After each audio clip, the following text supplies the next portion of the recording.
پھر اس کے بعد آپ نے یہ کیا کرنا ہے، صفا اور مروہ کے درمیان سعی کرنی ہے جی. تو صفا کی طرف جانا ہے، اور قرآن پاک میں اللہ تبارک و تعالیٰ نے ارشاد فرمایا ان الصفا والمروہ من شعائر اللہ، کہ صفا اور مروہ اللہ تعالیٰ کی نشانیوں میں سے یہ دو نشانیاں ہیں.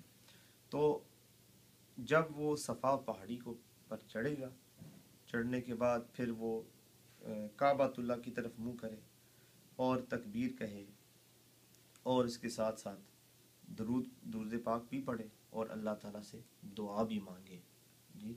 اور یہ بھی دعا پڑھ سکتا ہے، یہ بھی سنت ہے، لا الہ الا اللہ وحدہ لا شریک لہ لہ الملک ولہ الحمد وہو علی کل شیء قدیر صدق اللہ وعدہ ونصر عبدہ وہزم الاحزاب وحدہ. تو کوئی بھی دعا آدمی یہ کر سکتا ہے.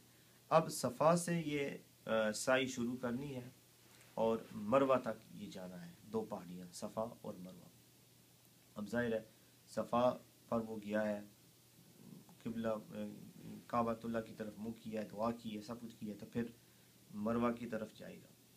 تو صفا سے مروہ تک یہ ایک چکر ہے، اور پھر مروہ سے صفا تک یہ دوسرا چکر یہ بن جائے گا، پھر تیسرا، چوتھا، پانچواں، چھٹا، ساتواں. تو اس کا مطلب یہ ہے صفا سے وہ سعی شروع کرے گا اور اس کی اینڈنگ جو ہے یہ مروہ پر ہوگی. ٹھیک ہے، صفا پر شروع اور مروہ پر اس کی یہ اینڈنگ ہوگی.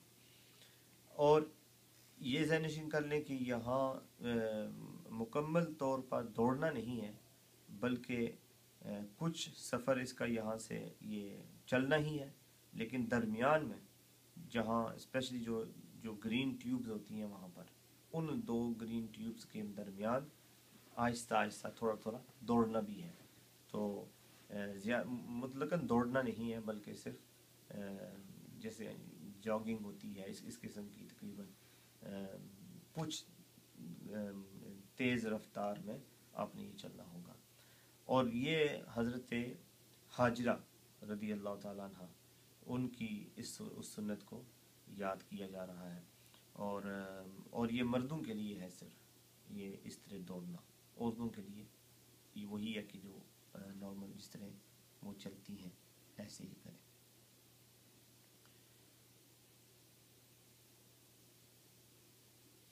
اب یہ عمرہ جو ہے یہ پورا ہو جاتا ہے.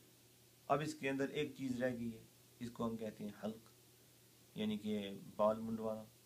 جب بال منڈوا لیے اب اس کا یہ احرام، یہ جو عمرہ ہے یہ پورا ہو گیا، چونکہ جو سارے ارکان آ گئے ہیں، طواف بھی آ گیا ہے، نفل طواف وہ بھی آ گئے ہیں، اور پھر صفا اور مروہ کے درمیان سعی کرنا یہ بھی آ گیا ہے، اور پھر اس کے بعد جو بال منڈوانے تھے وہ بھی اس نے کر لیے، حلق کر لیا ہے.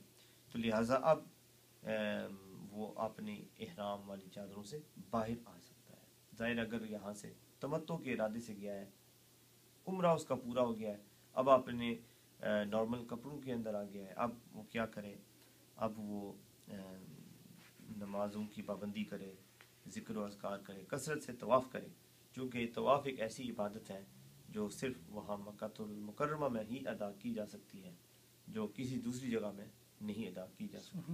تو لہٰذا اس کی کثرت کرنی چاہیے جتنی بھی آدمی کر سکے. کعبۃ اللہ کی زیارت کرنا بھی عبادت ہے، اور اس کا طواف کرنا یہ بھی عبادت ہے. اچھا جی، جب یہ اور یہ بھی ذہن نشین کر لیں کہ جب آپ کی پہلی نظر کعبۃ اللہ پر پڑتی ہے، جو بھی دعا مانگے اللہ تعالیٰ وہ دعا قبول فرما لیتا ہے.